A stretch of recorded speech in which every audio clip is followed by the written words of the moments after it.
আজকের রেসিপি বাদাম পনির। বাদাম পনির রান্না করার জন্য আমি পনিরটাকে পিস পিস করে কেটে নিয়েছি। বাদাম পনির মানে এটা আমি চীনা বাদাম দিয়ে রান্না করব। আপনারা এই রেসিপিটা দেখুন এবং খুব সহজে এটা বাড়িতে বানিয়ে রুটি, লুচি, পরোটা যে কোনো কিছুর সঙ্গে খেতে পারেন। গরম ভাত, ফ্রাইড রাইস সমস্ত কিছুর সঙ্গেই আপনারা খেতে পারেন। মিক্সির মধ্যে বড় সাইজের 2টো পেঁয়াজ নিয়েছি, রসুন নিয়েছি এবং টমেটো নিয়েছি, আদা নিয়েছি। সমস্ত কিছু আমি মিক্সির মধ্যে দিয়ে দিচ্ছি। 15টা মতন আমি কাজু নিয়েছি এবং চীনাবাদাম নিয়েছি বেশ অনেকটা পরিমাণে। আপনারা দেখতেই পাচ্ছেন এই সমস্ত কিছু আমি কিন্তু পেস্ট করে নিয়েছি। পেস্ট করে নেওয়ার পর হালকা অরেঞ্জ এই পেস্টটা হয়েছে। কড়াইয়ের মধ্যে হালকা তেল দিয়ে আমি এর মধ্যে দিয়ে দেব পনিরগুলো। পিস পিস করে কেটে রাখা পনিরগুলো আমি এর মধ্যে দিয়ে দিচ্ছি।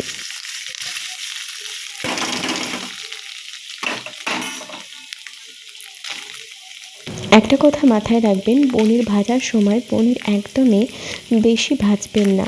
হালকা ব্রাউন আসবে এবং ভেতরটা নরম থাকবে, এরকম অবস্থা পর্যন্ত আপনার পনিরটা ভাজবেন। আমার পনিরটা কিন্তু খুব ফ্রেশ এই পনিরটা, তাই সেই কারণে আমি পনিরটা বেশি ভাজবো না। বাইরের দিকটা পনিরটা যখন হালকা লাল হয়ে আসবে তখনই কিন্তু এই ভাজা বন্ধ করে দেবো।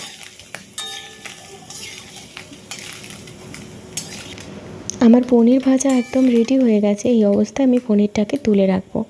কড়াইয়ের মধ্যে সামান্য তেল দিয়ে ক্যাপসিকামগুলোকে দিয়ে দেবো।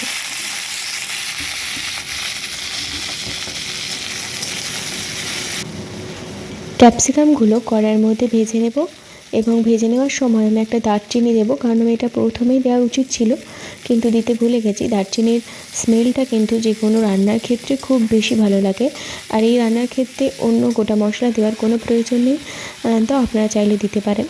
আমি এর মধ্যে বেটে রাখা মশলাটা দিয়ে দিলাম। বেটে রাখা মশলার মধ্যে দিয়েছিলাম কী আপনাদের নিশ্চয়ই মনে আছে, আপনারা এগুলো একটু নোট করে নেবেন। আর এই ক্যাপসিকামের সঙ্গে এটাকে আমি খুব ভালো করে নেড়ে চেড়ে এই মশলাটা কষিয়ে নেব।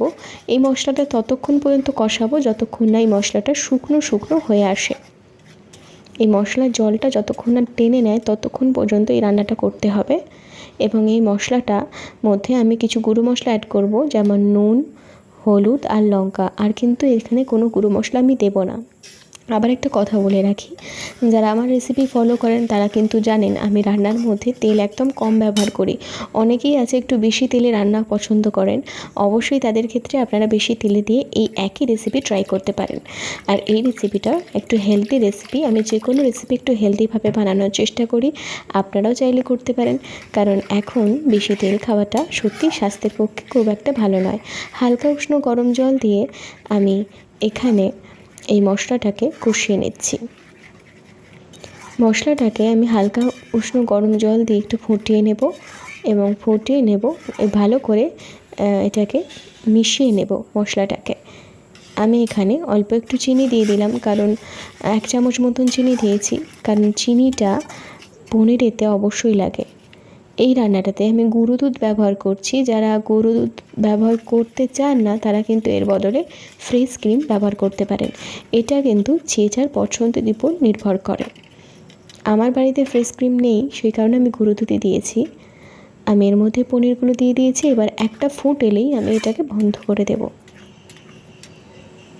রান্নাটা একদম কমপ্লিট। ওভেন বন্ধ করে দিয়ে আমি এখানে 1 চামচ ঘি দিয়ে এই ঢাকা চাপা দিয়ে রেখে দিয়েছিলাম এবং পরে এটাকে পরিবেশন করব ফ্রাইড রাইসের সাথে। আপনারাও এইভাবে রেসিপিটা বানিয়ে দেখুন, খুব সহজে, বেশিক্ষণ কিন্তু টাইম লাগে না।